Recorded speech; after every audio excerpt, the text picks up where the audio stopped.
All right, what's going on, everyone?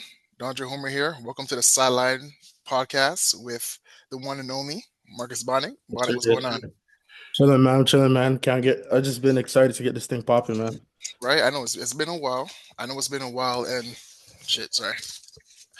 I know it's been a while, and I'm looking forward to starting this podcast with you.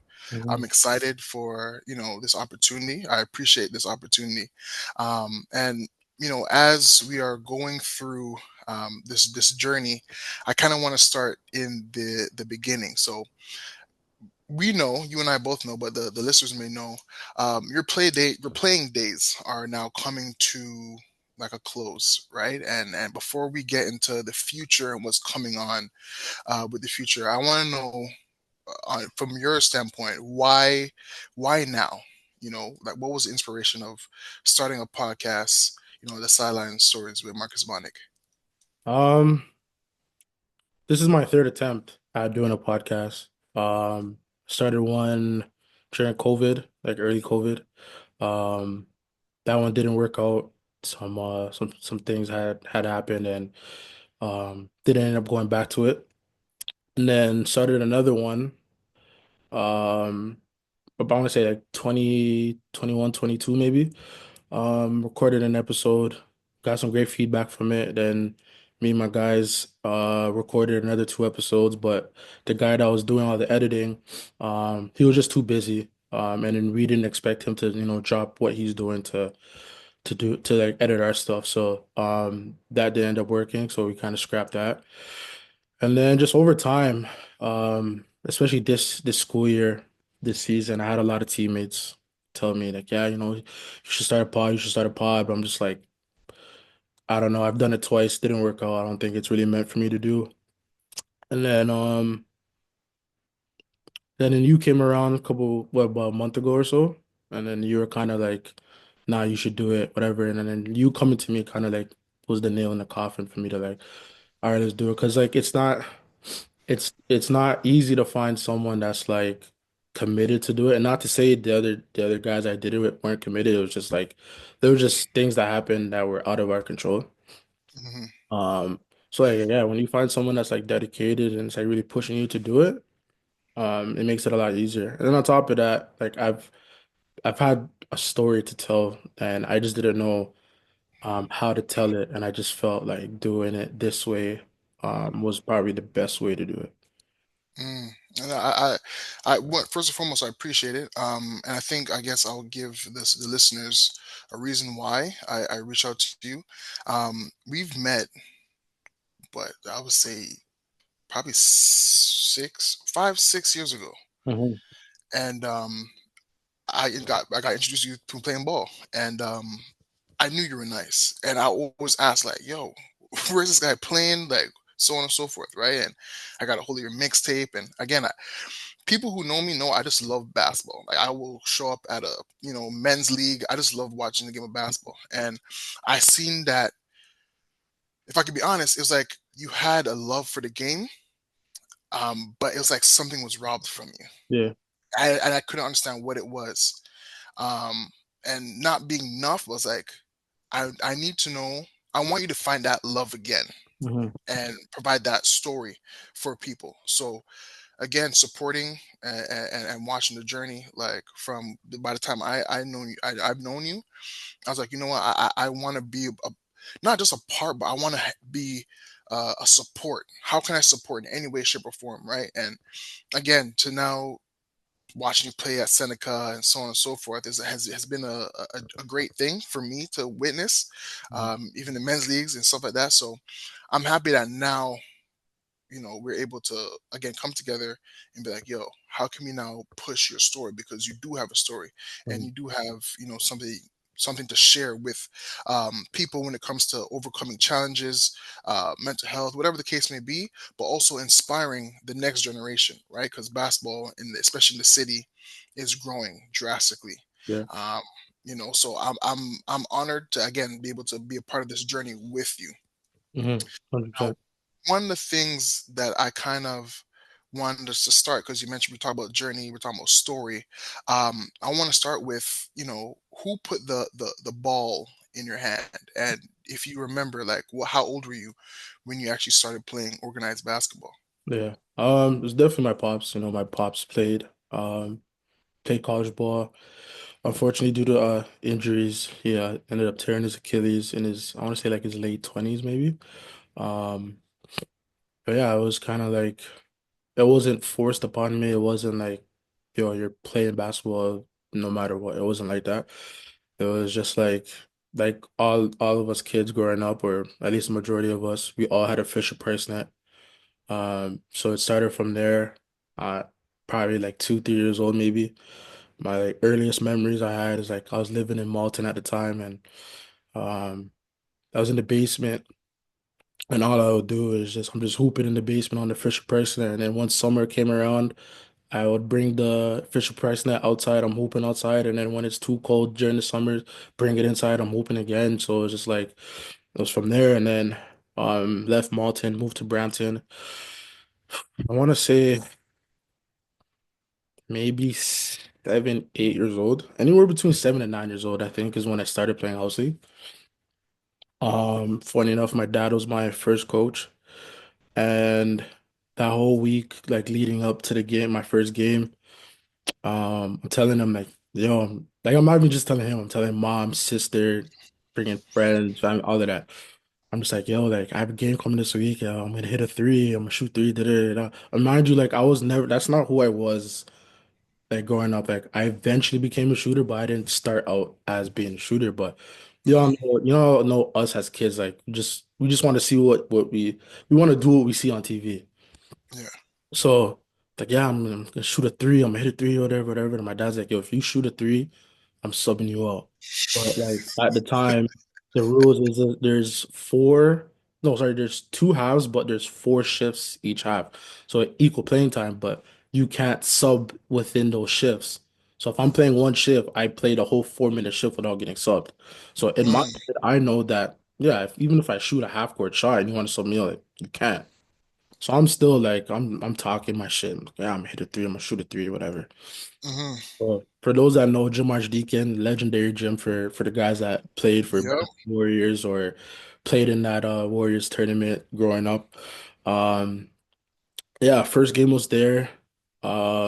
I remember like if I could show you a picture of the gym, I can tell you where I was, what rim I was shooting on, where I shot it, everything. But I remember I was coming down the middle, caught the ball. I'm thinking, perfect footwork, step right in, left, right. Mind you, I'm wide open. It's not even like it was contested, like I'm doing like bullshit. Like it's a wide open shot. Mm, Walked into it, boom, shot it, splashed it. yeah. I'm amped. I hear the whistle blow. Ref called foul, or not foul, sorry. Ref called travel. Bro, I'm like, what? Bro, the first thing, because Oh, as a kid, like, when you do something wrong or you do something you're not supposed to do, the first thing you do is look over at your parents. absolutely. So I shot it, hit it, ref called travel. First thing I did was look over to my dad, and my dad was pissed. Of But course. he knew he couldn't take me out. So I'm just like, man, brush it off, next play, whatever, right? Hmm. But then it was like, he's like, all right, he's like, that's what you want to do to see, like, you want to shoot? All right, bet. So we got home, and then like the way my house was set up, like I'm on a corner lot essentially. So like Hmm. I have basketball net in front of the crib. Like my crib was the hot spot. Like I had the basketball crib. Everyone's coming to hoop, whatever. My dad came home. We came home from the game. My dad had a can of spray paint, red spray paint. He went around 5 spots on the, mind you, this is not our driveway. This is on the street. Hmm. He spray paint 50, 50, 50, 50, 50 of 5 spots on the road. And he's like, yeah, bet. Like every day you got to make 50 shots at each spot before you go to bed. And that's where, yeah, Jeez. that's where it all began. And then from there, I met one of my coaches, Leon Archer, which we'll have on the pod soon. Hmm. I was playing with his brother, and this is probably like my second year of house league, maybe third year house league. Um, yeah, it was him that told me, he's like, yeah, like we got to get you out of here. Like you're not to say like I was that good, but he's like, you're too good to be playing house league. Like you should come out play rep. And Hmm. then I think I don't know if this was before or after. It might have been before, but my coach at the time for the that Brampton Warriors team played against him, and then funny enough, my dad played against him growing up. So then I think that was another cosign. He told my dad like, yeah, come out. I think we had tryouts in like a week or two, whatever. He's like, yeah, come out. I'm nervous as shit, mind you. Like these Yeah. guys, like Leon's brother, he's already a year ahead of me. Hmm. So these guys already know what they're doing, whatever. And then went out to the trial, not thinking I'm gonna make the team. I ended up making the team, and then it was history from there. History from that. So you there's a lot to impact from what you said, but Mhm. I think one of the things that you touched on was that your father's the one who introduced the ball in your hand, and he didn't force you. Mhm. And I watch a lot of podcasts as well, and like Gilbert Arenas is one individual I watch, and he talks about his son Elijah, and one of his things was he didn't force his son to play basketball either. Like he uh, I guess had a natural, just he just fell in love with it naturally, right? And you mentioned that you had a Fisher Price net, which we all had, and we try to dunk on it and we break it all the time. But so, at what age would you say you personally like there's something about this basketball, not football, not baseball. I don't know if you tried any other sports, not soccer, but there's something about this basketball that you really fell in love with, where it now, even though your dad said, okay, make 50 shots at each spot, this is not like a chore for you. This is like, I love this. Like, Mhm. at what age would you say, like, you know what, you were able to take on that challenge and be like, you know what, I don't care. I love this sport. This is what I want to do. It's a weird question. I don't really know at what age. I think it was the environment really that kind of like, because like when I first made that first Warriors team, it was like we were so family oriented, bro. It's like, and not to say this is the only reason why I played, but it's like it was kind of like I'm not just trying to play with these guys for a year or 2 years. Like I'm trying to play with these guys for the rest of my life. And it was like I had so not to say I was behind, but like growing up, you know, I wasn't in the best shape per se. Like I wasn't like the rest of them. So it was like I was playing catch up for so long, and it was just like, bro, I know I can get to where those guys are getting to. It's just only a matter of time. And it was just like, and we just kept, honestly, like we had such a good team, like we just kept winning. And it's like, yo, you love the feeling of obviously we didn't win like the big thing, like win like a OBA gold medal. It, Mhm. but it was like being around those guys was like it just pushes you to be better. So it was like after time, like I've always loved the grind of just trying to be better. So it could have probably maybe been like middle school, maybe, where it was just like, yeah, I can see myself going far with this. Because each like every year I'm adding something different. I'm at first I was because growing up if you're the tallest kid or you're the biggest kid, they immediately put you in the post. On the And block. yeah, that was me. And then at first, like I started on the block first. Like I had great footwork. And then I started working my way out. Started shooting middies and whatever it was. And then Hmm.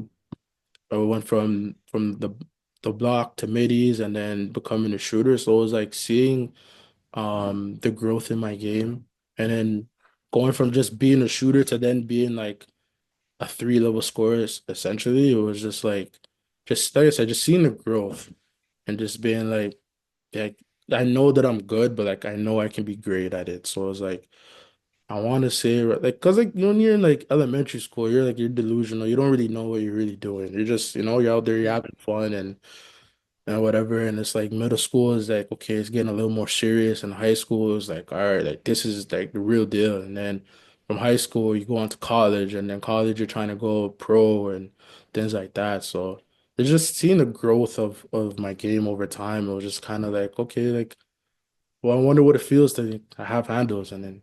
eventually be having good handles, and then being able Hmm. to shoot threes. Okay, you can shoot threes and be able to do this and that. So it was just like probably say around middle school, honestly, where I was like, okay, yeah, this is like I did try another sport. I did play football for a summer.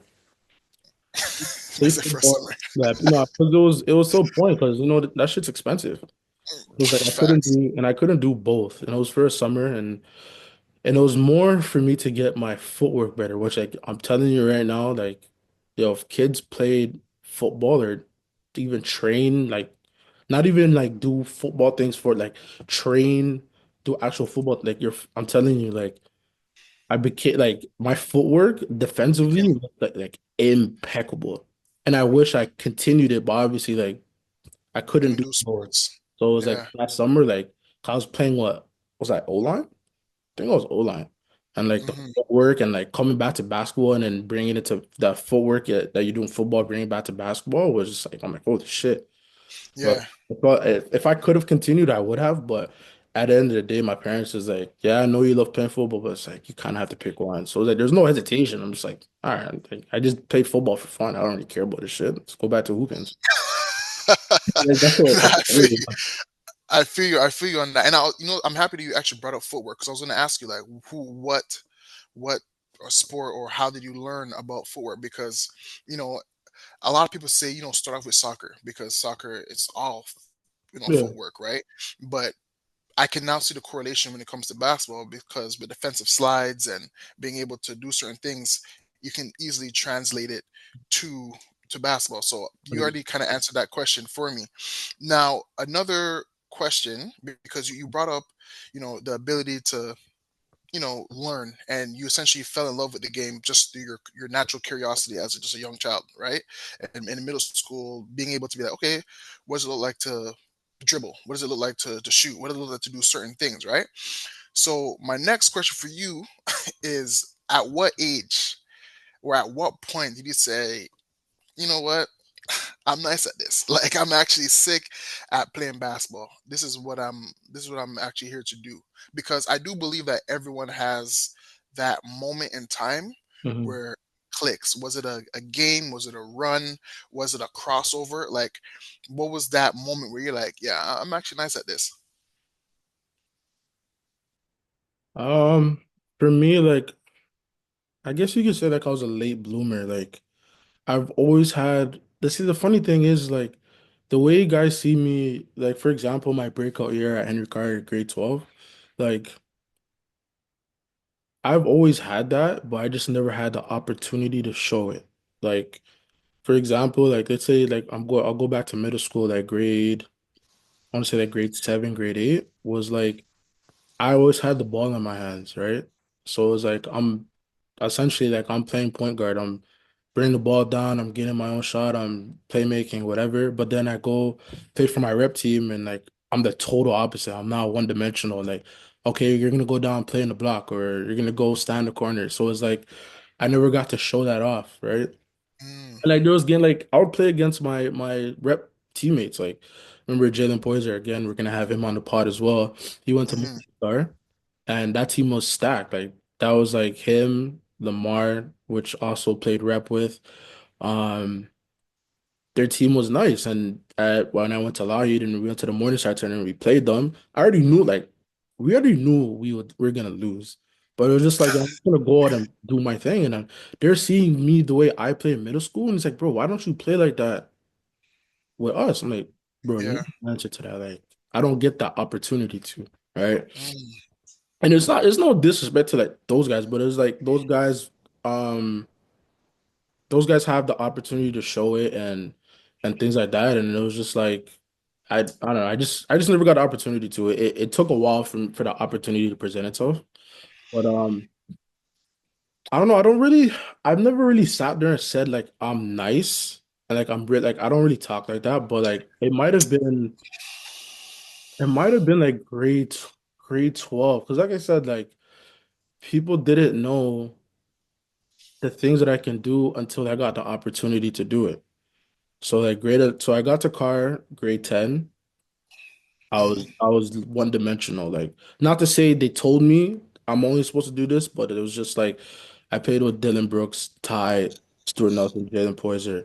Like those three guys are already ball dominant kind of guys. So it's like, Yeah. let me just because the three people are gonna focus on Dylan and they're gonna focus on Jalen. So it was like, all right, let me just go sit in the corner and guys are gonna help off of me, then my shots will come. And in grade 11, move on to playing senior again, playing with Dylan. I think Jalen had left grade 11. So yeah, playing with Dylan, Josh Bell, Tanvir, like those kind of guys, Kenrick, like those guys are all older than me. And then they just I just didn't play much that year. So like again, didn't get my opportunity to.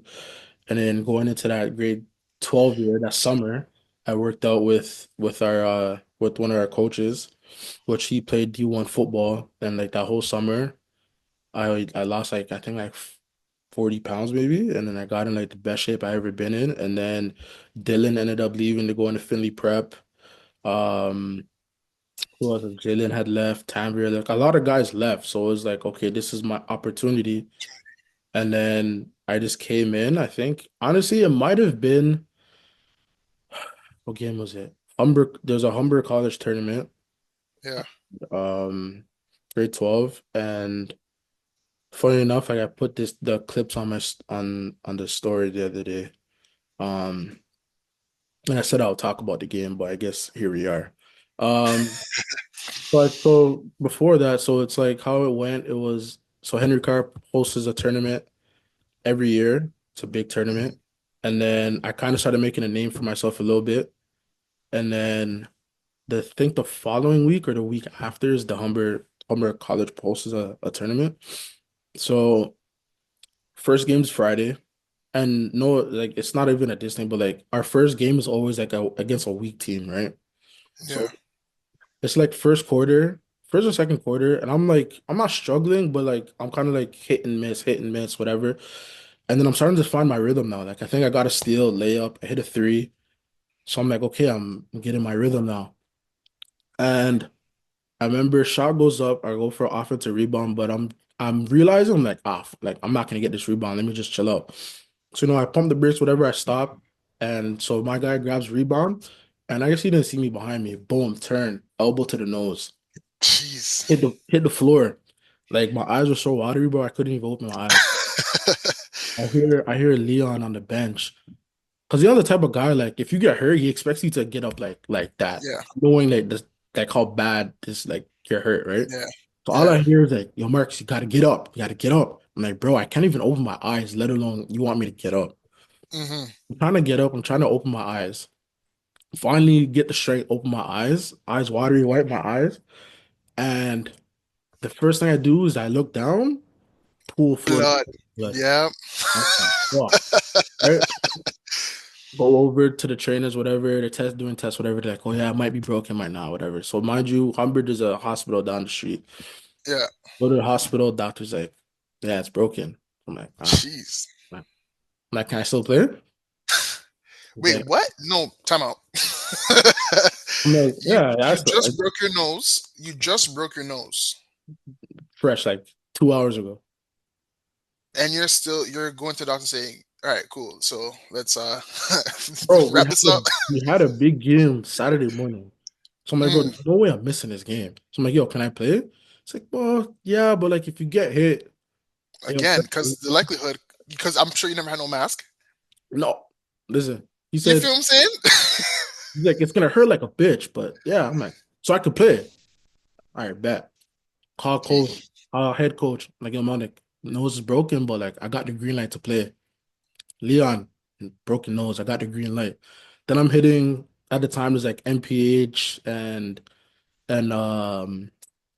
On Point, which is kind of hmm. like guys that they come out and tweet about And the game. yeah. And I'm hitting them like, yo, nose is broken. But I don't remember if I told them that I'm playing. I don't, because I think I wanted to not tell them, but I might have just Hmm. told them like, yeah, nose is broken, and then surprise them when I get there, and they'll be like, Okay. what I mean? So then, mind you, like, it's not like today where you can like go get fitted for a mask and it's here, Nick, bro, taking risk. So people are not expecting me to play, mind you, like they think I'm Yeah. coming in cakewalk, no Marcus, or we're about to win, whatever, whatever. So People see me in warm-ups. Yo, what the fuck? Like, mind you, let me paint you the picture.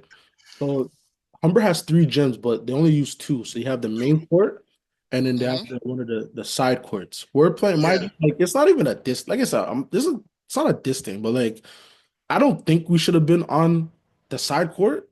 But then like it is what it is, right? I feel you. So we had main court. It was DY versus Oakwood. Mm. Court, Henry Carr versus shit. What's the school called? Oh, I'm terrible. Wow. Damn, I don't remember what the school is called, you know. It's a prep. Suffix.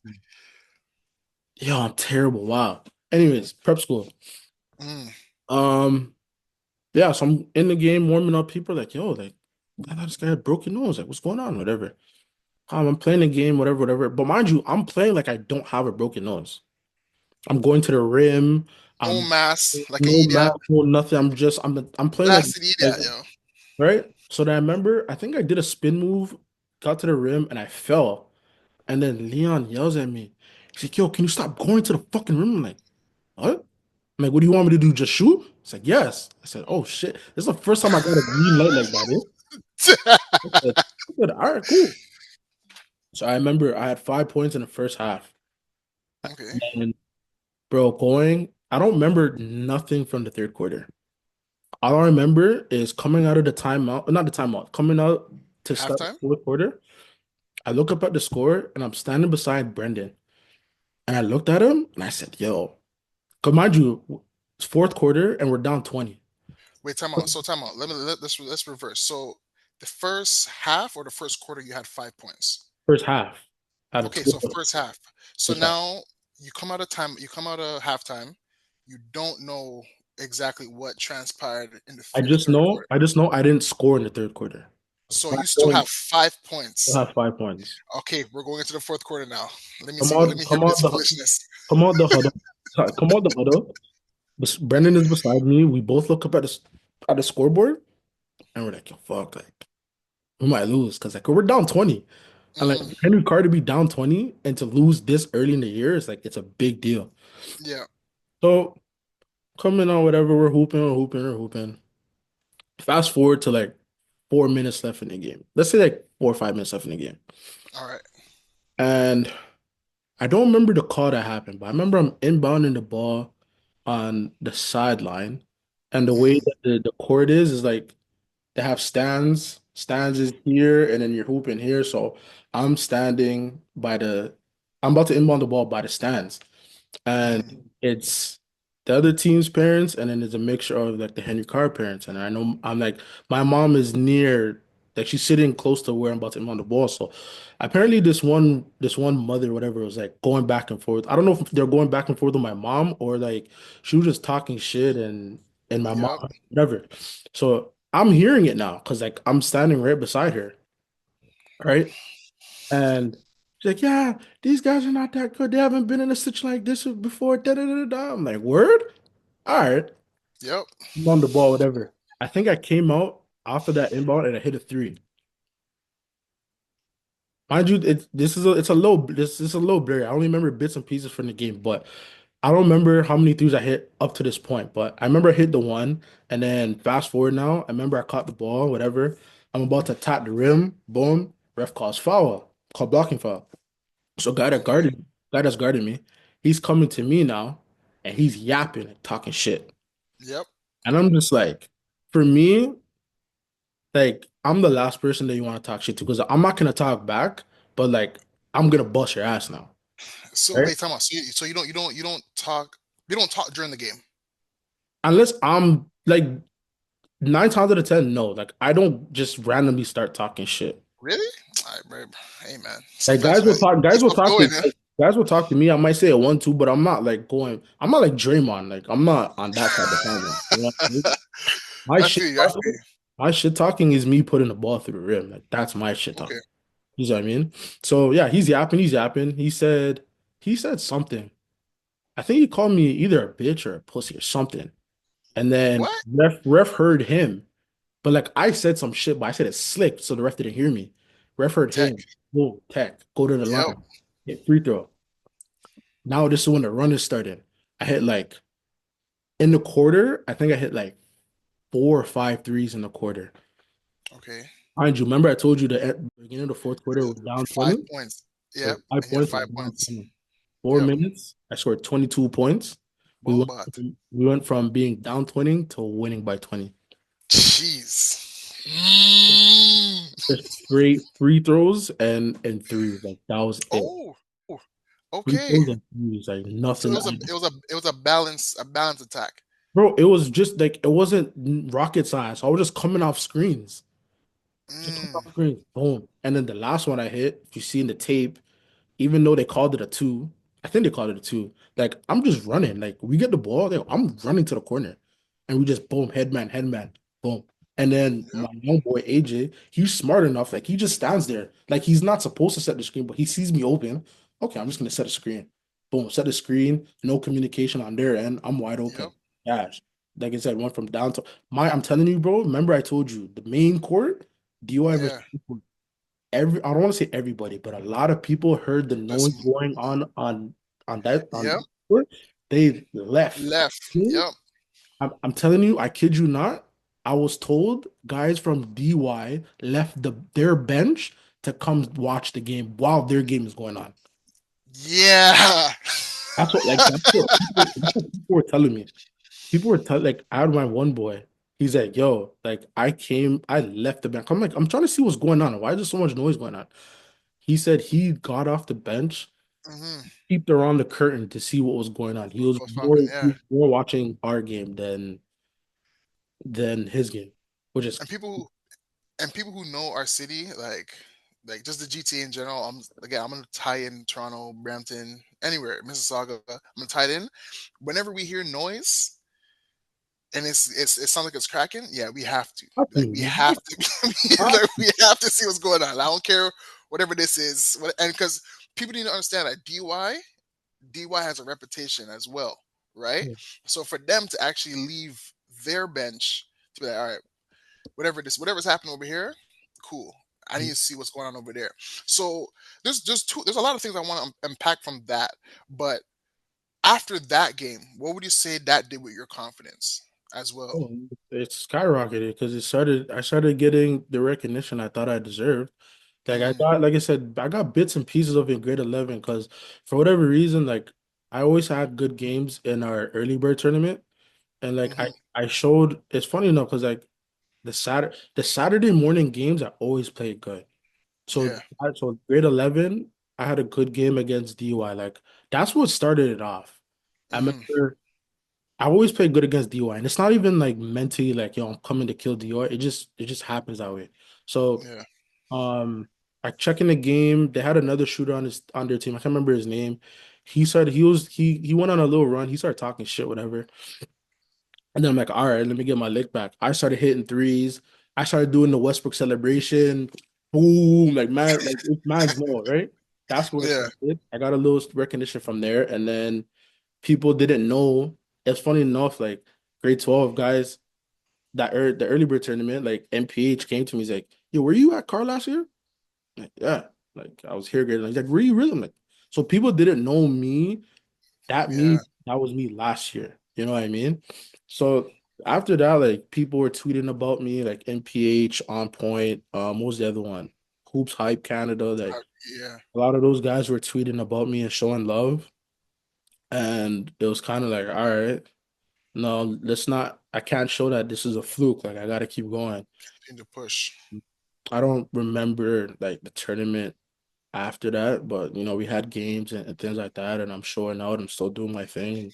I'm Hmm. still playing at a high level, and then it's like, okay, now um you're getting your coaches behind you now, where it's like, okay, now they see it. So now it's like, okay, it's kind of essentially, I don't like to say it was my team, but it's like the offense in a way, I guess, kind of ran through me. They're on you. Yeah. But then it's like everyone is still eating because like I'm not the type to put up like 20 shots a game. Like I think my greatest thing about me is like I'm efficient with my scoring. So like Your approach. I could take 10 shots and score like 20 points and then Yeah. still dish out like 5, 6 assists and still get everyone else to eat, right? So unless it's a game like I never really had a game like that where I had to take like 20, 25 shots, but like realistically, I don't really like taking that much shots because at the end of the day, like I like to see others eat. So like Yeah. if I can score 15 and 5 assists and someone else can get 20, I'm cool with that. You know what I mean? Mm, If it's a game where it's like that where I had 22 and 4 minutes and it's like, okay, like I'm gonna go until the fire burns out. But if yeah. not, like I'd rather like I don't need the ball to always be in my hand. Like I can get the ball, come off a pick, Hmm. break my man down if defense helps. I'm looking to make a play. So The dish. Yeah. The, so you ended off that game with 29 points, basically. No, 27. 27, 27. Jeez. This man scored 22 points in 4 minutes. That's crazy. So I wanna ask you a question. With you being able to score 22 points within 4 minutes, right? You end the game off with 27 points. I would love to know and get your opinion on this. You talk about opportunity a lot. Mhm. So, would you say, or how would you judge the impact that coaches have with, or had with your opportunity, your growth, to I guess show off your skills earlier? Because you mentioned that grade 11, grade 12 is kind of when you kind of was able to show a little bit of what you're able to bring to the table. Mhm. But if you had that opportunity earlier, do you believe that things may have, I guess, panned out differently? And also, the second part of that question is, what impact do coaches in general have with future players trying to get into the sport and be the best version of themselves? Mhm. So to answer that first part, yeah, 100%. Um, if I definitely had those opportunities, even from grade 10, like who really knows, right? But I think one thing that everyone kind of did was just kind of looked at me and just be like, oh, because he's not in shape or in the best shape, he can't do a lot of those things the other guys can do, right? When it's like, well, I can.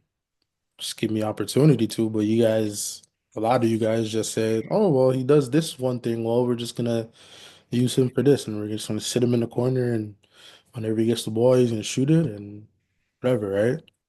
Mm, A lot of coaches just looked at me as one dimensional, all right? I think the one coach that gave me or saw that potential in me really was Leon, because to go back now, so Leon didn't coach me till shit, I'm bad with age. So I played, was it maybe my first 2 to 3 years, maybe four, under one coach, Mark Poit. hmm.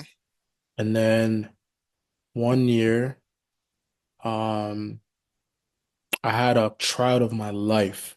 Like when you like I've never up until like that point, I've never hooped like that before. Like there was this kid, this Indian kid named Jagbeer. And at the time, like kids coming in, like I don't know how tall he was at that age, but when you get a kid that tall, it's kind of hard to turn on. Like I get it. Like you're looking for the advantage against everyone else. You're looking like for a kid to be, let's just throw it out there. Let's say he was like 6'4", 6'5", whatever. At that Hmm. age. And this is probably like middle school. Grade eight, What, grade eight, grade nine, maybe. Like, but you know how the Indians are. They're majority of them are like really tall, right? bro? 6'4" at grade Like he, 8? the kid, like Jagbeer was tall, bro. So as soon as he walked into the gym, like Coach Mark locked eyes, and I already knew, like, okay, he Uh, wants him on that team, right? But I wasn't going up against him for that roster spot. It yeah, was, I feel it you. was me, and my other guy, Malcolm, because the year before that he was playing on the B team, and his coach was like, "Yo, like, I have this kid, like, he can play on your team, yada yada yada." Mm, He invested in him, and then it really came down to me. I think it came down to me and him, if I'm correct, right? hmm. I guess at the time at that time, Coach Mark seen more potential in him, which like as a kid, like you're heartbroken because like now you played with these guys for like 3, 4 years, and then now you're about to go down to the B team, and it's like it's not the Yeah, fact that I didn't make the team. Like obviously it is, but it's like it's more like I'm leaving my guys. yeah. You know what I mean? So, but I made it. I made it hard. Like I'm hitting shots. Like mind you, at that age, I'm not going to the rim. I'm Hmm. to the rim, finishing on my left. I'm hitting tough shots. Like I'm doing everything possible to make sure I make this team. Yeah, It came down to the two of us, and I didn't make the team, and like I cried, bro, because it's like fuck, for sure. I'm about to leave my guys. Like And I'll assume that's like a sense of pride as well, um, as a competitor. yeah, so it's like damn, like I'm about to leave the guys, whatever, and then Leon wasn't coaching at the time, but we had to like force him to like really coach that team. Uh, Hmm. so we got him to coach the team, and like he saw my potential. It was just I didn't have the confidence to do those things at that age because I'd never had a coach have that confidence in me, you know what I mean? It took a while for me to like really like there was shots that Leon would want me to shoot, but I was never comfortable shooting because like I was never in a situation to shoot those kind of shots before. Yeah, He got me the ball in my hands, running plays and all that kind of stuff. Like I felt like I was a not to say I wasn't a part of the team with the A team at the time, but like I felt like I was a guy. Like I was able to take certain shots and have a longer leash and not have to worry yeah, about this and worry about that, right? yeah, So um man, other than that, like when it comes to the opportunity, like you said, like and then go fast forward now to when I get to car, like up until from that young age up until I got to up until grade 12, everyone hmm, or grade 11, everyone looked at me as just one dimensional. Oh, young girl, you're just a post player, just gonna stick on the post. Oh, now we're getting older. Oh, he can shoot. Or we're just gonna keep him in the corner and corner. then hit shots and that's all he does, right? And then um I finally got opportunity. Even when I got back on the A team, because then Leon decided not to coach anymore. I got back on the A team. It sucked because that year um, it was the year that we lost because we ended up getting well. This will be a for a different episode, but long story short, we ended up getting Dylan Brooks off of bounce to play for our Banter Warriors team, which was a huge deal at the time. But Yeah, um, I was even showing bits and pieces of that, but I didn't get to show the full thing because of the guys again that were ahead of me. I had Jalen, Dylan, Ty, Rasheen. Matt, like there's a whole bunch of guys ahead of me. yeah, Obviously, I thought I was at the same skill level and like, I could play with those guys or whatever, hmm, but again, didn't get the opportunity to. So then wasn't until grade 12 where it was like the opportunity kind of just opened up for itself. And it's like, okay, well, let's see what he can do. And then I don't know when it was, honestly, where the coach is really like, okay, like I don't know if it was a game or what, I don't know what it was. But it was just over time, bro. Just like, okay, he can do more than just shoot. Oh, yeah. he's great for others now. Oh, he can do this and do that. So, but when it comes to coaches, like coaches, one thing I don't really like, and obviously it's a 40-minute game and you can only play so many kids at one time, but it's like if you want kids to have confidence and build confidence, like you can't have them on a leash. Like for me, it's like how I got better is I got to play through my mistakes. Kids Hmm. nowadays, like, and I've witnessed it recently. It's like your point guard comes in and whatever turns the ball Turn over. the ball over. Yeah, Do you know he's getting subbed? Or he misses a shot or does it and he's getting subbed. Like for kids to be great and to get to that next level, they gotta be able to play through their mistakes. isn't it? But isn't that supposed to be like as a coach?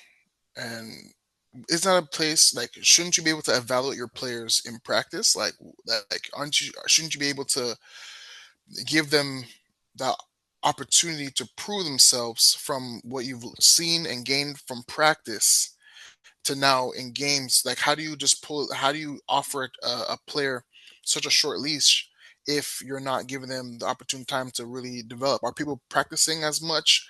What like I'm curious to know, isn't practice um, that place where you're able to kind of understand your players a little bit more? Um, I don't know. Nowadays it's different. I'm not really around that, but I can tell you they're probably not practicing as much, and if they are, it's probably a lot of bullshit that's going on in their practices. But that's when we practice. It's like, Like for you, yeah, for yeah, you. like no knock to the coaches I played with growing up, but it's like sometimes like I can go out and kill the starting five, and it doesn't really make a difference. You know what I mean? Like it might be like, okay, well, we'll give him like we'll see what he can do this weekend, and then sometimes Eventually. the practice won't translate to the game. You know, like that. Like I remember in grade 11, we went down with a bunch of injuries, and after I had a crazy game against St. Mike's, which is another story for another episode. Yeah. I had a crazy game against St. Mike's, whatever, and then our next league game, my coach was like, "Okay, we're gonna start you." Okay, cool. This is my opportunity, and I had a fucking shit game, a Mm. terrible game, and then I never got that opportunity to start again to redeem myself. You know what I mean? Ah, So it's like it's a bit of both because like there's some coaches where like I've been in situations like there's no matter what I do in practice, I can freaking score 100 points in practice, but it's still the same situation in game. Or it could be like I said, where killing in practice get the opportunity, but then come game time is when I have a shit game and it's just like, oh, I just blew my opportunity, right? yeah. Yeah. I got you.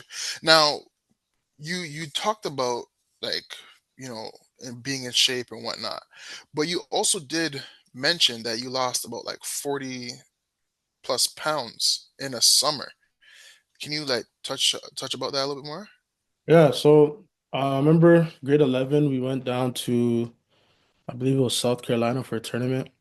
Hmm. And the trainer that I was training with, he was an assistant with us at Car. And I don't know how the conversation came about, but he just told my dad's like, yeah, like I want to work him out. So like, all right, cool, whatever.